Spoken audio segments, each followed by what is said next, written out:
জাতীয়তাবাদী হয়ে উঠি, দেশভক্তি আমাদের মধ্যে এই দুটো দিন যেন সব থেকে বেশি থাকে। আমার অনুরোধ শুধু এই দুটো নয়, বছরের বাকি দিনগুলোতেও আমাদের মনের মধ্যে এবং কর্মের মধ্যে একই স্পিরিট যেন থাকে, যে আমাদের কর্মের দ্বারাই আমাদের দেশ, আমাদের বাংলা কিভাবে এগিয়ে যায়, এটা মাথায় রাখতে হবে। আর শুধু স্বাধীনতা নয়, যে পতাকা উত্তোলন হলো, জাতীয় সঙ্গীত পরিবেশন হলো, একটু মিষ্টি খাওয়ানো হলো, এটা নয়। কিসের স্বাধীনতা? মতামতের স্বাধীনতা। আমরা পাচ্ছি কি পাচ্ছি না, আমাদের এটা ভাবতে হবে। একজন মহিলা সেটা স্বাধীনতা পাচ্ছে কি পাচ্ছে না, একজন কৃষক তার অধিকার পাচ্ছে কি পাচ্ছে না, একজন শ্রমিক তার অধিকার পাচ্ছে কি পাচ্ছে না। যখনই শ্রমিক তার অধিকার পাচ্ছে না, তার স্বাধীনতা হরণ হচ্ছে। তাই আজকে এই দিনে দাঁড়িয়ে আমাদেরকে শপথ নিতে হবে। একদিকে শ্রমিকের অধিকার আমরা বুঝিয়ে দেব, কৃষকের অধিকার বুঝিয়ে দেব, ছাত্র যুবর অধিকার বুঝিয়ে দেব, সরকারি কর্মচারীর অধিকার বুঝিয়ে দেব, মহিলাদের অধিকার বুঝিয়ে দেব, দলিত, আদিবাসী, মুসলিম সহ পিছড়ে বর্গের মানুষের অধিকার বুঝিয়ে দেব। এক কথায় সংবিধান প্রদত্ত প্রত্যেকটা নাগরিকের অধিকার আমরা কি করব, বুঝিয়ে দেব। এই দায়িত্ব আমাদেরকে নিতে হবে। বন্ধুগণ, আজকে আমার অনেক কটা নিশ্চিতভাবে আপনারা জানেন পতাকা উত্তোলনের প্রোগ্রাম আছে। তা আমি আপনাদের কাছ থেকে বেশি সময় আর নেব না। এখন জাতীয় পতাকা উত্তোলন হবে। তবে আমি আমার সাথে যে যারা সিআইএসএফ এর ফোর্স জওয়ানরা আছেন, আমি তো আমার তো আজকে 12-13 জায়গায় প্রোগ্রাম আছে, তারাও বিভিন্ন জায়গায় তারাও পতাকা উত্তোলন করবে। তো আজকে এই জায়গায় দাঁড়িয়ে আমাদের একটা বিষয় শপথ নিতে হবে। দেশে যখন চরম সাম্প্রদায়িকতাকে এগিয়ে দিয়ে ক্ষমতার মসনদে বসে আছে একটা রাজনৈতিক দল, আর কিছু রাজনৈতিক দল সেটাকে ভাঙিয়ে ওইটাকে কাজে লাগিয়ে তারাও ক্ষমতার মসনদে কেউ যেতে চাইছে, আবার বসেও আছে।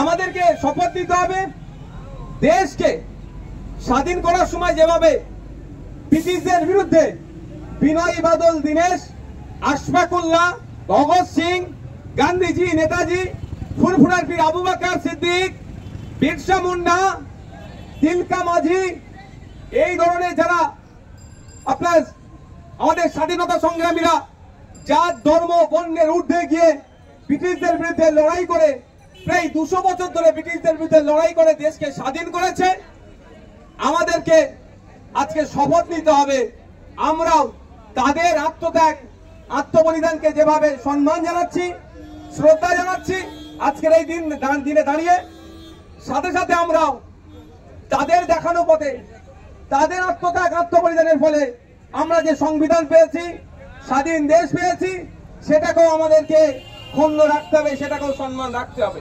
এটা মাথায় রাখবেন। কিছু রাজনৈতিক কারবারিরা ধর্মে ধর্মে বিভেদ লাগিয়ে দেওয়ার চেষ্টা হচ্ছে, এটা ধর্ম নিরপেক্ষ ভারতবর্ষের চরিত্র নয়। কিছু রাজনৈতিক কারবারিদের মানুষে মানুষে বর্ণে বর্ণে বিভেদ লাগানোর চেষ্টা করছে, আমরা সেটাকে হতে দেব না।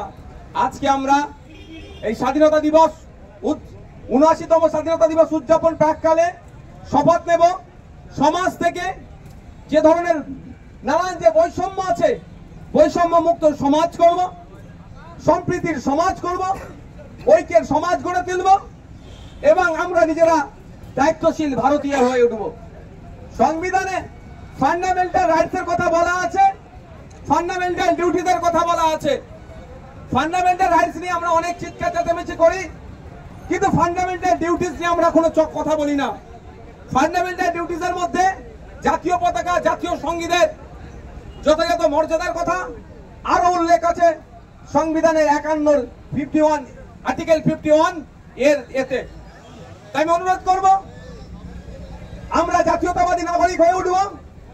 আমাদের কর্মে, আমাদের কাজে, আমাদের রাজনীতিতে, আমাদের চালচলনে, আমাদের ব্যবসা বাণিজ্যে, আমরা যেখানেই থাকি না কেন, আমাদের লক্ষ্য একটা। লক্ষ্যই রাখতে হবে যে আমার কাজের জন্য আমাদের এই বাংলাকে এগিয়ে নিয়ে যেতে হবে, আমার কাজের মাধ্যমে আমাদের দেশকে এগিয়ে নিয়ে যেতে হবে। আমরা সকলে যদি দায়িত্বশীল নাগরিক হয়ে উঠি, আমার বিশ্বাস ভারতবর্ষ আমরা সবাই দায়িত্বশীল নাগরিক হয়ে উঠলে ভারতবর্ষ পৃথিবীর শ্রেষ্ঠ আসনে উপনীত হবে। তাই বন্ধুগণ, আমি আর বক্তব্য দীর্ঘায়িত করব না। আমি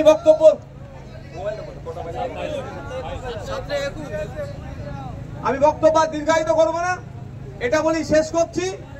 আমাদের এই আজকে ৭৯তম স্বাধীনতা দিবস প্রাককালে আমরা শপথ করছি সমাজ থেকে সমস্ত ধরনের বৈষম্যকে আমরা নির্মূল করব, সুষ্ঠু সমাজ ব্যবস্থা গড়ে তুলব, যে সমাজ ব্যবস্থাতে উচ্চবর্ণ নিম্নবর্ণ ওপর নিচ আমরা ওরা নারী পুরুষ বর্ণগত জাতিগত কোনো ভেদাভেদ আমরা রাখবো না। আমরা ভারতীয়, এটাই সব থেকে বড় আমাদের পরিচয় হবে, এটাই প্রথম পরিচয় হবে, এটাই আমাদের শেষ পরিচয় হবে। সেই সমাজ আমরা গড়ে তুলব। ধন্যবাদ। এখন আমাদের তোমাদের ব্যানারটা কোথায় গেল?